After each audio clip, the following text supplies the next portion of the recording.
오늘 하나님께서 우리에게 주시는 말씀은 4월 20일 월요일 본문입니다. 창세기 20장 30절로부터 46절 말씀, 저와 여러분이 한 절씩 교독해서 읽겠습니다. 이삭은 이렇게 야곱에게 축복하여 주었다. 야곱이 아버지 앞에서 막 물러나오는데 사냥하러 나갔던 그의 형 에서가 돌아왔다.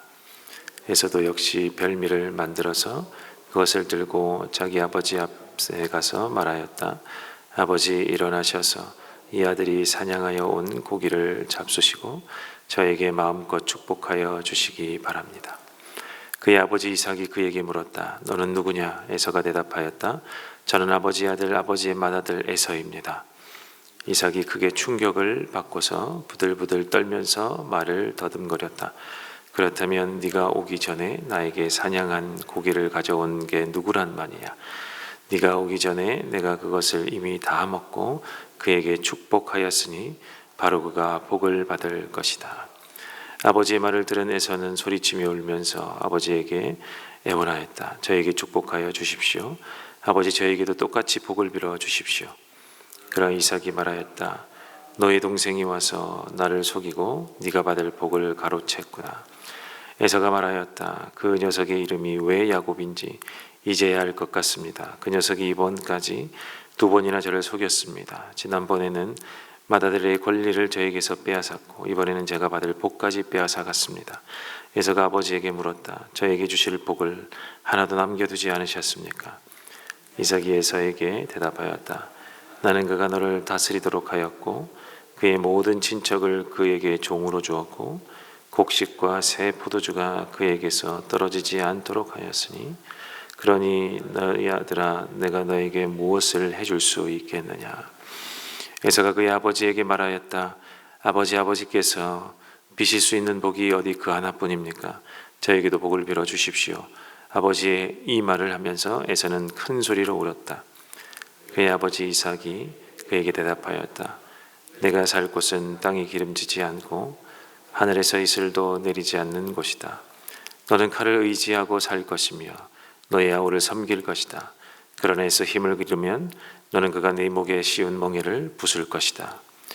에서는 아버지에게 받을 축복을 야곱에게 빼앗긴 것 때문에 야곱에게 원한이 깊어갔다. 그는 혼자서 아버지를 곡할 날이 머지않았으니 그때가 되면 동생 야곱을 죽이겠다 하고 마음을 먹었다. 리브가는 맏아들 에서가 하고 다니는 말을 전해 듣고는 작은 아들을 불러다 놓고서 말하였다. 너의 형 에서가 너를 죽여서 한을 풀려고 한다. 그러니 나의 아들아, 내가 시키는 대로 하여라. 이제 곧 하란에 계시는 라반 외삼촌에게 가거라. 네 형의 분노가 풀릴 때까지 너는 얼마 동안 외삼촌 집에 머물러라. 내 형의 분노가 풀리고 내가 형에게 한 일을 너의 형이 잊으면 거기서 떠나서 돌아오라고 전가를 보내마. 내가 어찌 하루에 자식 둘을 다 잃겠느냐. 리브가가 이삭에게 말하였다. 나는 햇사람의 딸들 때문에 사는 게 아주 논더리가 납니다. 야곱이 이 땅에 사는 사람들의 딸들, 곧 햇사람의 딸들 가운데서 아내를 맞아들인다고 하면 내가 살아있다고는 하지만 나에게 무슨 사는 재미가 있겠습니까? 아멘. 이 성경에서 또 가장 극적이고도 또 가장 씁쓸한 가족 드라마 한 장면을 꼽는다면 바로 오늘 본문일 것입니다. 이삭의 집안은 겉보기에는 평화로워 보였지만 사실 그 내면을 들여다보면 이 하나님의 언약을 두고 보이지 않는 그 혈투를 벌이는 아주 열심히 싸움을 하고 있는 이 전쟁의 속면을 우리가 볼 수 있기 때문에 그렇습니다. 우리는 흔히 이 본문을 보면서 야곱은 속이고 또 이삭은 어리석고 이러한 관계들로 인해서 이렇게 한편으로 생각하기 쉽지만 그러나 하나님이 맺으신 이 아브라함과 맺으신 그 언약의 관점에서 볼 때는 이 본문이 다시 보이게 됩니다. 그리고 전혀 다른 이야기가 그 내면에서 이 가족의 내면에서 정말 혈투를 벌이고 있다는 그 이야기를 보게 될 것입니다. 누가 하나님의 약속을 끝까지 기억하고 지키려고 하는가, 이 관점에서 보면 다른 이야기가 펼쳐지고 있다라는 이야기입니다. 오늘 말씀을 통해서 이 하나님 나라에서, 이 구약의 하나님 나라에서 언약을 기억하는 한 사람, 그리고 오늘날에도 이 하나님의 약속을 기억하는 그 사람이 얼마나 복된가 하는 것임을 우리가 보게 됩니다. 자, 오늘 본문은 야곱이 축복을 받고 나간 직후에 이제 에서가 돌아와서 사냥을 한 이 음식을 가지고, 사냥하고 조리를 한 음식을 가지고 아버지를 찾아가 들어간 이야기에서부터 시작되죠. 고기를 정성껏 요리해서 온 이 첫째 아들 에서가 이삭을 마주하면서, 이삭은 곧 자기가 축복한 사람이, 이 장자의 축복을 내려준 사람이 바로 맏아들 에서가 아니라 야곱이었다는 사실을 깨닫게 됩니다. 이때 33절은 이삭의 반응을 이렇게 묘사하죠. 이삭이 크게 충격을 받고서 부들부들 떨면서 말을 더듬거렸다. 여기서 이삭이 부들부들 떤 이유가 무엇이었는지가 또한 중요한데, 단순히 야곱에게 속았다는 분노 때문이었을까? 그렇지만은 않은 것 같습니다. 이 떨림은 이 히브리어 원어로 표현하면 하라드라는 단어인데, 이 단어의 의미는 이 신적인 공포, 그리고 경외심에서 오는 떨림, 이것을 이야기하기 때문에 그렇습니다. 이삭은 이미 육체의 눈이 어두워졌다라고 표현을 하는데, 이 어두움은 육체뿐만이 아니라 영안이 어두워졌다. 이 영안이 어두워졌다는 것은 하나님의 약속을 기억하지 않았다라고 하는 것과도 관계되어 있습니다. 하나님께서 분명히 이 아들들이 태어날 때에 형이 동생을 섬길 것이다 라고 이미 선언을 하셨음에도 불구하고 이삭은 육신의 이 미각을 쫓았고, 그리고 장자 우선주의라는 그런 것에 고집에 빠져 있어서 오히려 이 약속을 잊어버려 영안이 어두워지게 되었다라는 것이죠. 그런데 이 야곱의 속임수를 또 통과하면서 그가 깨닫게 되는 것입니다. 내가 하나님의 뜻을 거역하려고 했구나. 하나님이 이미 주신 약속이 있는데 그 약속을 내가 기억하지도 않았구나. 내가 하나님께서 주신 이 약속을 기억하지 않아서 내가 영적 무지에 빠져 있었구나를 깨달았기 때문에 그가 떨었던 것입니다. 이삭은 이 자신의 이 실수를 깨닫자마자 즉시 하나님의 약속을 기억해내고 그 약속을 이행하기 시작합니다. 그래서 33절 끝에 바로 그가, 야곱이죠, 그가의 복을 받을 것이다 라고 선언을 해버리죠. 속아서 준 축복이지만 그것이 하나님의 주권 아래 있음을 인정하게 되고 바꾸지 않습니다. 이어서 에서는 울부짖기 시작하죠. 참 처절하게 울부짖는 것 같습니다. 에서는 저에게도 축복하여 주십시오, 아버지. 아버지가 주실 수 있는 복이 하나가 아닐 것인데 나에게 줄 복이 그 하나도 없습니까? 라고 울부짖습니다. 하지만 이삭이 그에게 내린 예언적 이 선언, 이 축복이라기보다는 심판, 오히려 심판에 가까운 이야기를, 이 선언을 에서에게 해버리죠. 39절과 40절을 보면 네가 살 곳은 땅이 기름지지 않고 하늘에서 이슬도 내리지 않는 곳이다. 너는 그를 의지하고 살 것이고 너의 아우를 섬길 것이다. 아브라함에게 약속된 복은 땅과 번성 아니었습니까? 그러나 에서에게는 그 복이 없다라는 것입니다. 오히려 그 복에서 제외된다. 너는 그 복을 받을 틈도 없다. 오히려 제외된다 라는 것입니다. 왜 그럴까요? 그는 하나님의 언약에 관심이 없었기 때문에 그렇습니다. 에서는 하나님의 언약에 대해서는 관심조차 없이 이 땅을 살았기 때문에 그렇다는 이야기죠. 에서는 당장의 배고픔 때문에 장자의 이 고난을 받았고요. 부모의 근심이 되는 이방 여인들과도 결혼을 했습니다. 이삭은 이제야 정신이 번쩍을 들어서 이제 언약을 경홀히 여긴 이 에서에게 언약의 핵심인 기름진 땅과 또 하나님의 약속의 자손을 낳을 것이다라고 하는 그 복을 제외시켜 버립니다. 오히려 척박한 광야에서 삶을 예언하죠. 이것은 이삭의 냉정함이 아닙니다. 오히려 하나님의 언약이 흘러가는 엄중한 길, 그 길을 보여주시는 것입니다. 이제 오늘 말씀의 핵심인 리브가를 살펴보려고 하는데, 에서가 야곱을 죽이려고 한다는 이 소식을 이 어머니 리브가가 듣죠. 리브가는 야곱을 이제 하란으로 피신시키기로 결심을 합니다. 그러면서 45절에 이렇게 말하죠. 내가 어찌 하루에 자식 둘을 다 잃겠느냐. 이 말은 단순한 이 어머니의 모성애로만 설명이 되지 않습니다.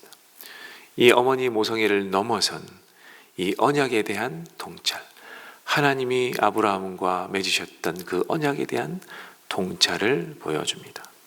리브가는 이 언약을 깊이 알고 있었고 생각하고 있었고 여기에 집중하고 있었던 인물이 바로 어머니 리브가입니다. 만약 에서가 하나님의 선택을 받은 야곱을 죽인다면 에서는 이미 창세기 앞에서 동생을 죽인 가인처럼 하나님의 저주를 받아서 파멸할 것이라는 것을 알았던 것이죠. 그렇게 되면 아브라함으로부터 내려온 하나님의 이 언약을 받은 이 가문은 통째로 끊어지게 된다라는 것, 그것 또한 기억하고 있었다는 것입니다. 리브가는 이삭이 영적으로 이 어두워져서 방황할 때도 이 하나님이 이 태중에서 주셨던 그 약속을, 그 말씀을 이 마음 깊이 새기고 있었던 인물입니다. 그녀는 수단이 매끄럽지는 않았을지언정 이 가문에서 언약의 등불이 꺼지지 않도록 해야 한다. 이 언약의 등불이 꺼지게 둘 수 없다라는 이 믿음 있는 마음으로, 그 일념으로 한평생을 살아온 인물이었던 것입니다. 그녀에게 야곱을 살리는 것은 사랑하는 아들을 살리는 것뿐만이 아니라 곧 하나님의 이 언약의 등불을 꺼뜨리지 않는 것, 그것이었습니다. 마지막으로 리브가가 이삭에게 야곱을 보낼 명분을 만드는 장면을 보게 되는데 46절에서 그녀는 햇사람의 딸들, 즉 이방 여인들과의 결혼 문제를 언급하고 있죠. 이것은 단순한 핑계거리가 아니었습니다. 아브라함은 일찍이 이삭의 아내를 구할 때 가나안 여인을 엄격하게 금했던 적이 있죠. 리브가 자신이 바로 그 순수한 믿음의 계보를 잇기 위해서 먼 길을 온 신부가 바로 리브가였습니다. 리브가는 에서가 이미 이방 여인들과 결혼해서 가문을, 자신의 이 언약의 가문을, 영적 질서를 어지럽힌 그러한 모습들을 보면서 아마 고통스러워 했을 것입니다. 그래서 야곱만큼은 이 거룩한 씨를 보존하기 위해서 믿음의 고향으로 보내려고 한 것입니다. 이삭은 육체의 눈이 어두워서 에서의 이 고기 맛에 취해 있었지만 리브가는 영적인 눈을 감으려 하지 않고 오히려 뜨려고 이 가문이 어떻게 하면 세상과 섞이지 않느냐, 이 가문 안에 어떻게 하면 세상의 악이 들어오지 않게 할까, 어떻게 하면 이 언약이 유지되게 할까, 이 언약의 등불을 꺼뜨리지 않을까라는 그 마음으로 고민하며 살았던 인물로 보아야 할 것입니다. 오늘 말씀을 맺겠습니다. 이삭의 집안은 이 언약을 지닌 집안, 아브라함과 하나님 사이에 맺은 그 언약이 면면이 흘러오는 그 통로가 되는 집안이었습니다. 그런데 이 집안에 위기가 한 대 만에 벌써 위기가 찾아온 거죠. 가장은 영적으로 무뎠고 장남은 매우 세속적이었으며 차남 이 야곱은 용기를 내는 사람이 아니었던 것으로 보입니다. 그러나 하나님은 이 망가져가는 가족 안에서도 이 하나님의 말씀을 마음에 새기고 있던 한 여인 리브가를 통해서 이 언약의 줄기를 이어가셨습니다. 성도 여러분, 여러분의 가정은 어떻습니까? 배우자가 영적으로 무뎌져 있습니까? 혹은 자녀들이 세상의 가치관에 빠져 있습니까?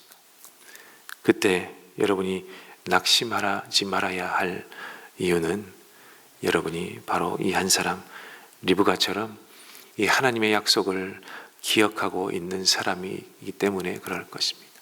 그렇기 때문에 그 하나님의 약속을 기억하고 진리에 바로 서서 하나님께 서 있기를 원한다면 그 가문은, 그 가정은 하나님께서 어떻게든 이어가게 하실 것이고 망하지 않게 하실 것이고 오히려 그 사람을 통해 복의 통로가 되게 할 줄로 믿습니다. 여러분이 바로 이 가정의, 여러분의 가정의 리브가, 이 시대의 리브가가 되기를 바랍니다.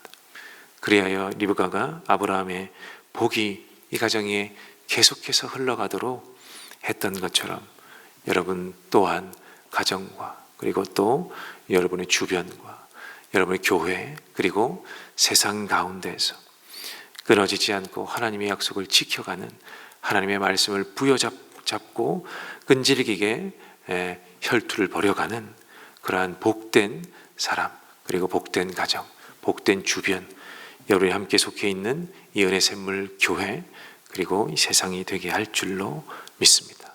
그러한 복의 근원이 되시는 저와 여러분 되시기를 주님의 이름으로 간절히 축원합니다. 우리 함께 오늘 말씀을 가지고 함께 기도하겠습니다.